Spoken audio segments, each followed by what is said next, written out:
দিনৰ পোহৰতে গুৱাহাটীত চিলনী চোৰৰ উপদ্ৰৱ।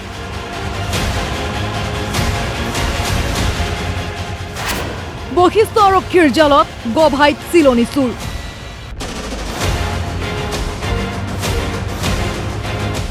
চিচি কেমেৰাত বন্দী দৃশ্যটো চাওক। ফুটপাথেৰে গৈ আছে দুই মহিলা, হঠাৎ স্কুটিত আহিছে চিলনী চোৰ। একেথাপে মহিলাৰ হাতৰ বেগখন লৈ উঠাও চিলনী চোৰ।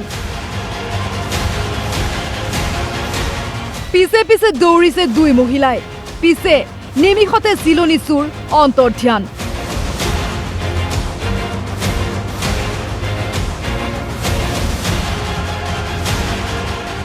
আৰক্ষীয়ে ধৰিলে ৰূপমালী নিতাই চৰকাৰ নামৰ চিলনী চোৰ। চুৰি কৰি অনা স্কুটিৰে গুৱাহাটীৰ বিভিন্ন স্থানত চেইন বেগ থপিয়াইছিল এই দুই গভাইত অপৰাধীয়ে। চাপৰত চিলনী চোৰে নিলে টকাৰ বেগ। এইজন অৱসৰপ্ৰাপ্ত শিক্ষকৰ নাম আবু তাহেৰ। SBIৰ পৰা তাহেৰে উলিয়াইছিল 40,000। 10,000 পকেটত ৰাখি 30,000 ভৰাই থৈছিল স্কুল বেগত। চাপৰৰ ষ্টেট বেংকত 40,000 উঠাই মোৰ স্কুল বেগ আছিল হাতত। স্কুল বেগৰ ভিতৰত টকাটি এটা ঠোনাৰে মেৰিয়াই ভিতৰত থৈছিলোঁ। 10,000 টকা মই উলিয়াই বজাৰ কৰাৰ কাৰণে পকেটত ৰাখিছিলোঁ আৰু বাকী 30,000 টকা সেই মোনাতে ৰাখিছিলোঁ। গৰুৰ ঔষধৰ দোকানখনত দুখন বেগ থৈ তাহেৰ গ'ল চিকিৎসালয়লৈ। এই হস্পিটেলৰ সন্মুখতে এখন এই গৰুৰ ঔষধ বিক্ৰী কৰা এটা দোকান আছে। সেই দোকানত মোৰ চিনাকি মাষ্টাৰ, তাক কৈছোঁ যে আপুনি আপোনাৰ দোকানৰ এই কৰ্ণাৰত থলোঁ মোনাটো, আপুনি অলপ চাব, মই এই চশমালাক পইচাখিনি দি আহোঁ। এই ওচৰতে চশমাৰ দোকান, চশমালাক পইচাখিনি দি ঘূৰি আহিছোঁ, মোনাটো নাই। পূৰ্বৰে পৰাই আবু তাহেৰক অনুসৰণ কৰি আছিল তিনিটা চোৰে।